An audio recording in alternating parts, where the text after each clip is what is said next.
This is Steph for Dates and Cakes, and today's episode we're going to see where I land. It's Okinawa.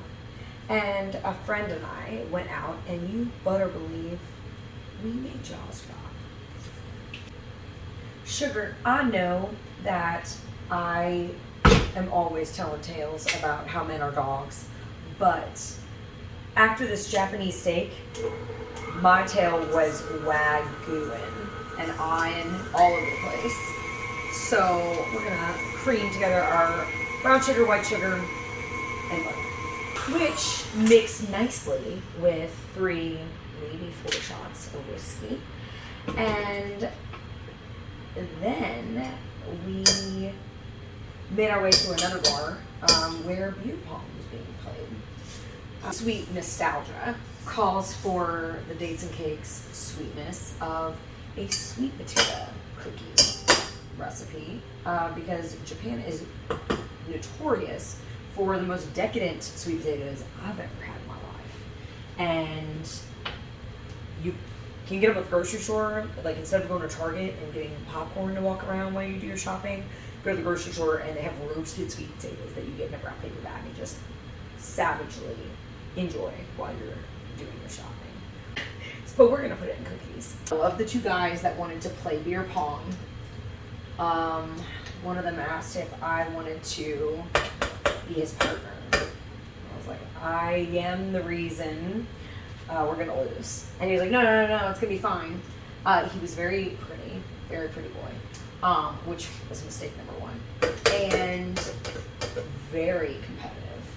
So naturally, I predicted the future, and we lost. Big whites because it was not white that I met an American there instead of a local. When in Rome, you know, you should try the pasta.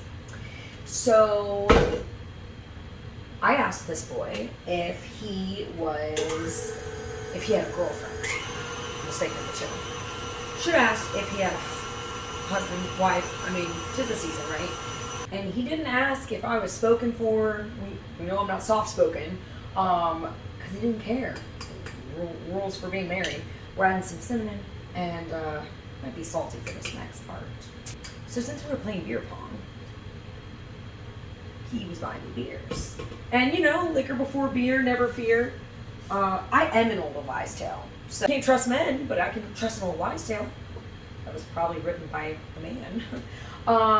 So I hope this next part I was vanilla because I came to in his room. Don't remember leaving the bar. Don't remember who won. I know we lost, only because my friend told me. But I had a couple missed calls at 3 a.m. And when I came to in his room, we were making out, and he said, "Wow, you really are beautiful." Really? Was that a surprise? You just took me home because I was the only one there? I was. There was 2 girls in the entire bar, so that's what happens when you go to a military base. But flour, we gonna get out of this one stuff. So we're gonna mix this. It is 2 cups of flour that's sifted, because I don't sift through my bad decisions or prior Dates and Cakes. Blackout brownies, anyone? And a pinch of salt. On a more chipper note, we're gonna add chocolate chips and caramel chips. I do remember telling him that he smelled really good and to smell good for the next girl, because I already knew what was up. He escorted me out of his room because he said he just wanted to sleep. He just wanted to sleep in the bed himself. Well, in Japan, you get 2 beds. So I was like, okay. And he walked me into the hallway and watched the elevators close, like made eye contact with me as they were closing. I was like, where's my cardboard box? I feel like I just got escorted from the building when you get fired from like a big company. Japan even. Sweet potato cookies remind me a lot of, this is what our dough is, remind me a lot of pumpkin cookies. Oh, gourd. But hey, at least he didn't carve me. So these are the bad boys that we concocted in this Dates and Cakes episode. from all the way from Japan. And I have to let you know that after the date, I threw up for 12 hours. So whoever created the old wives' tale of liquor before beer, never fear, should know that I was in fear for my life. Also, they're not old or wise. Well, because they're probably dead.